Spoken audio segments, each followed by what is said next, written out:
আজকে বাংলাদেশ দেখলে তো বোঝা যায় না যে এখানে একটা মুক্তিযুদ্ধ হয়েছিল। সেই কারণেই তারা বলে সংবিধান করে ফেলতে হবে এবং এই জুলাই সনদকে সংবিধানের উপরে স্থান দিতে হবে, প্রায়োরিটি দিতে হবে।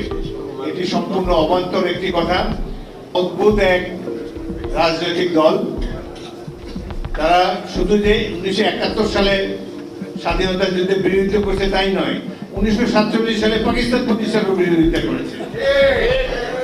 এই দল এখন জনগণের মালিক মুক্তার হয়ে বসতে চায়। তারা ইতিমধ্যে উপলব্ধি করেছে যে নির্বাচনে তাদের কোনো সুযোগ নাই, জনগণ তাদেরকে ভোট দিবে না। তাদের এখন একমাত্র চেষ্টা হলো বিএনপি ঠেকাও, বিএনপি যেন রাষ্ট্র ক্ষমতায় না আসতে পারে। সুতরাং নির্বাচনী আর দরকার নেই, নির্বাচনকে বিলম্বিত করার জন্য তারা অক্লান্ত পরিশ্রম করে যাচ্ছে।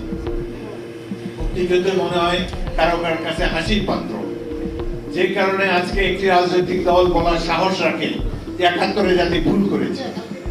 কত দুঃসাহস!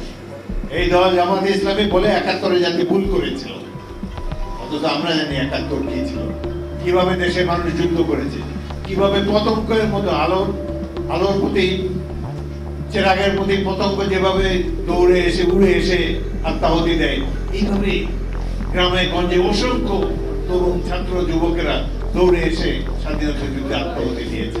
এখন যে পিআর এর কথা আমাদের অনেক বক্তা বলেছেন, পিআর তো বাংলাদেশের মানুষ চেনেই না, বিদেশি কনসেপ্ট।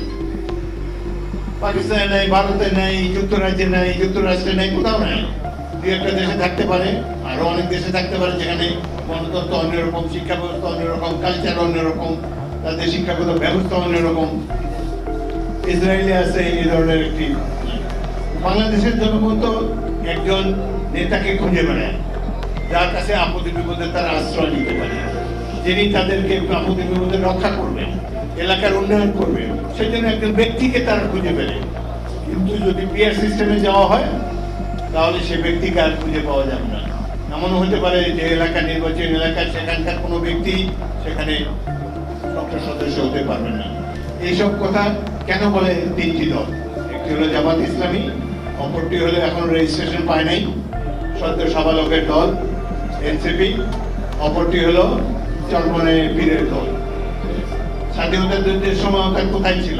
এনসিপি তো এখন জন্ম হয়নি, তখনও জন্ম হয়নি। জামাত ইসলামী করেছে বিরোধিতা, বাকি পীরের দল ছিল কিনা আমরা জানি না। সুতরাং বাংলাদেশ নিয়ে এদের চিন্তা ভাবনা করার দরকার কি? বাংলাদেশ, বাংলাদেশের জনগণ স্থির করবে আগামী নির্বাচনে তারা কি ব্যবস্থা চায়, তারা কোন ধরনের সংবিধান চায়, তারা কি কি সংস্কার রাষ্ট্রযন্ত্রে চায়, সেটি নির্বাচিত জনপ্রতিনিধিরা স্থির করবে।